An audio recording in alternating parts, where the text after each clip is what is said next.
Minister of Finance, Budget and National Planning, Zainab Ahmed, disclosed this while briefing State House correspondents after a virtual FEC meeting presided over by Vice President Yemi Osinbajo in the Presidential Villa, Abuja.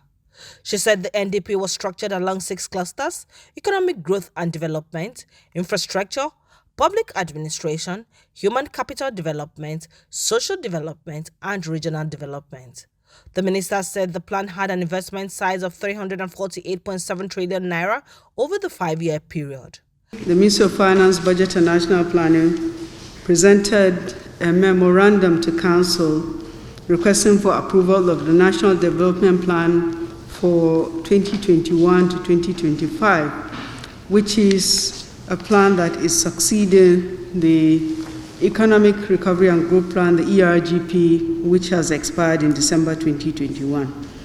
This National Development Plan, we call it the NDP for short, is structured around 6 clusters, and these clusters include economic growth and development, infrastructure, public administration, human capital development, social development, and regional development.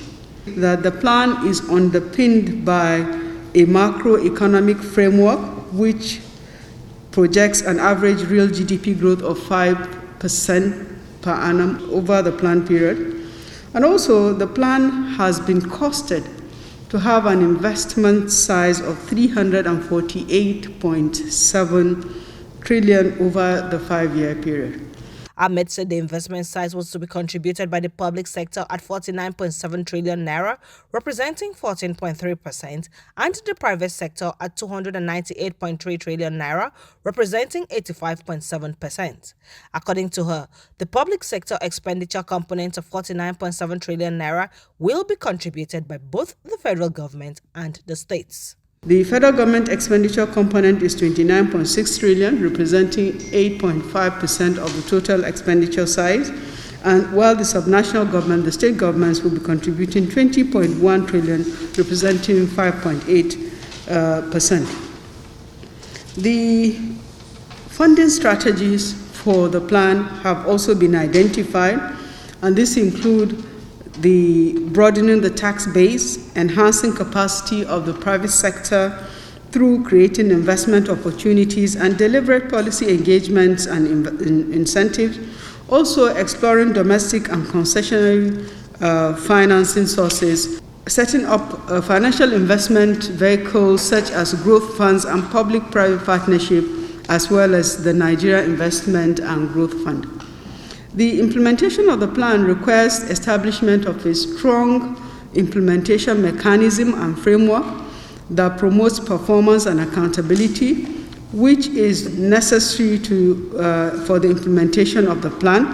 There will also be a development plan implementation unit that will report to the National Steering Committee, which will be headed by His Excellency the Vice President, with the Ministers of Finance, Budget and National Planning as Vice Chair. The minister said establishment of the Development Plan Implementation Unit would be in the planning arm of the ministry. Immediately we get this plan launched, we will be continuing the work on the longer-term plan, which is the Nigeria Agenda 2050. And this is to make sure we don't have a vacuum going forward, that we have medium-term plans for 5 years, and there is a longer-term plan, which is the Nigeria Agenda 2050. The long-term plan, the Nigeria Agenda 2020 work, will continue immediately we launch this medium-term plan.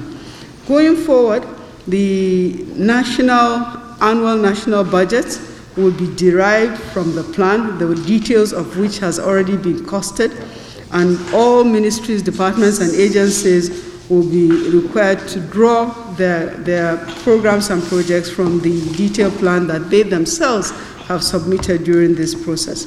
The National Development Plan 2021 to 2022 has been approved today by the Federal Executive Council for implementation as a successor plan to the elapsed Economic Recovery and Growth Plan 2017 to 2020.